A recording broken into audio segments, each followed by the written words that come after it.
आज़मा, एक जो की जानिब से मेजर स्टेप होगा इंतखाबी मैदान के अंदर, वो मरियम नवाज़ और नवाज़ शरीफ की वापसी होगी। मरियम नवाज़ तो अब सैटरडे को उनकी अराइवल है। क्या प्लान क्या है आप लोगों का? उसको कोई बहुत बड़ा शो करना चाहते हैं उनकी अराइवल के ऊपर, वेलकम के लिए? कोई एयरपोर्ट के ऊपर अपना वो शो ऑफ पावर करेंगे, क्या करेंगे?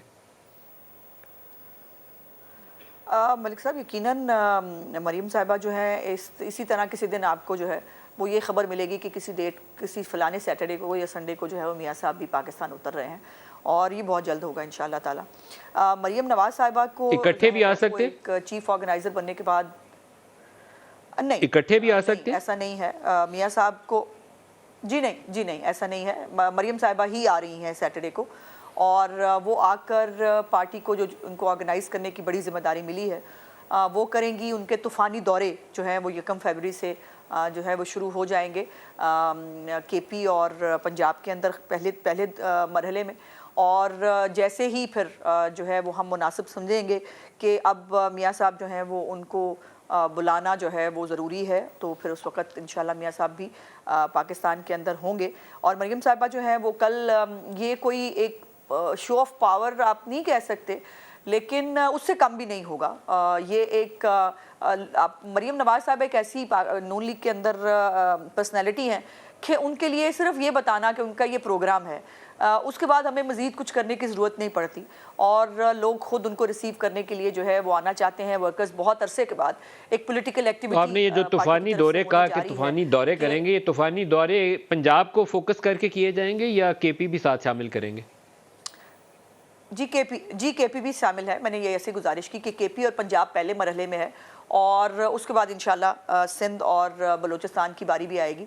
लेकिन अब जाहिर है चूँकि पहले इलेक्शन का मरहला जो है वो पंजाब और केपी के अंदर है, दोनों जो है असम्बलियाँ जो हैं चूँकि डिज़ोल्व हो चुकी हैं, सो वहाँ पर इस वक्त पार्टी को मोबिलाइज़ करना और वहाँ पर एक्टिविटीज़ शुरू करना जो है वो पहला हमारा जो है वो पॉइंट ऑफ व्यू होगा, और उसके ऊपर इंशाल्लाह ताला वो आकर इम्प्लीमेंट करेंगी। एक बात जो आपने जो मैंने उसके ऊपर खैर पहले ही कमेंट कर दिया था, वो जो जहर देने वाली बात थी, इमरान खान साहब ने यही जो हरकत है वो वज़ीराबाद वाले साने के ऊपर भी, आपको याद है ना उनका कहना क्या है? उनका कहना यह है कि तीनों तरफ से फायरिंग हो रही थी, और वो फायरिंग से जो है वो इमरान खान साहब बच गए और लोगों की झोलियों के अंदर से जो है वो गोलियां निकली। अब उसके ऊपर, अब मुझे याद है उस दिन मेरा आपके साथ पहला शो था, और मैंने आपसे उस वक्त जब कहा कि ये बात ऐसे नहीं है जैसे ये कह रहे हैं, तो आप भी थोड़े खफा हुए थे, लेकिन वो वक्त ने साबित किया, और डॉक्टर्स भी कह रहे हैं कि उनको गोलियां तो लगी नहीं हैं, उनको कुछ फ्रेगमेंट्स हैं वो लगे हैं, और गोलियों के वो ज़ख्म भी नहीं है। मैं तो खैर क्रिमिनल लॉयर हूँ, मैं गोली की एंट्री और एग्जिट वूंड मुझे बड़ी अच्छी तरह से मालूम है कि क्या होती है। और फिर उनकी फोरेंसिक ने भी कहा, जीआईटी जो बनी उनके अपने दौरे हुकूमत के अंदर जो जीआईटी बनी, उस जीआईटी के लोगों ने जो है वो तफ्तीश, उन्होंने कहा हमें शामिल नहीं किया गया, और बिल्कुल वन साइडेड जो है अपनी मर्जी की तफ्तीश जो है वो की जा रही है।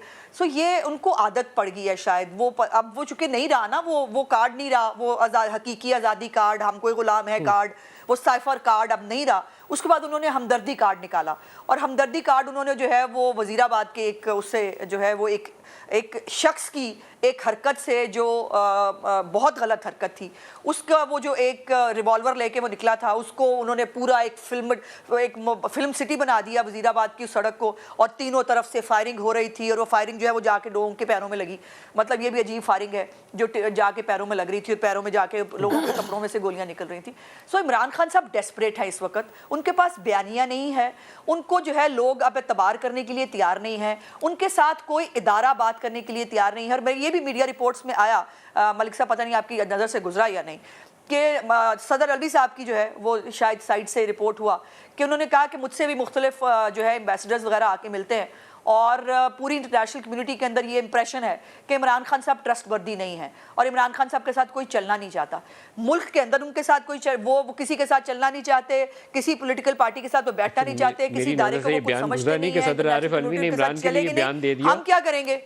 पाकिस्तान, आरिफ अलवी साहब की नौकरी खतरे में पड़ जाएगी अगर ऐसा बयान उन्होंने दे दिया। अच्छा जी, ये मैंने ये भी सुना है, मैंने ये भी सुना है कि उन्होंने फिर कहा कि अगर आपको मुझसे अगर आप कन्विंस नहीं है, चूंकि जो जितनी कोशिशें मैं कर सकता था मैंने कर ली हैं, बात करने की, लेकिन यह है कि अगर आप कन्विंस नहीं है तो मेरी मीडिया रिपोर्ट्स के मुताबिक, मैंने कुछ 1-2 व्लॉग्स भी देखे, उसके ऊपर जर्नलिस्ट जो है वो कह रहे हैं कि उन्होंने कहा कि हम इस्तीफा भी देने को तैयार हूँ, अगर जो है वो आपने मेरे से इस्तीफा लेना है तो ले लें। सो ये सब कुछ ठीक नहीं है। इमरान खान साहब की डेस्परेशन जो है वो पीक पे है इस वक्त, और जो उन्होंने अपने हाथ अपनी पार्टी के खुद काटे हैं और वो खुद अपने आप को एक बंद गली में ले गए हैं, उसके यकीनन जिम्मेदार वो खुद है और उसका जवाब भी उनको खुद देना होगा।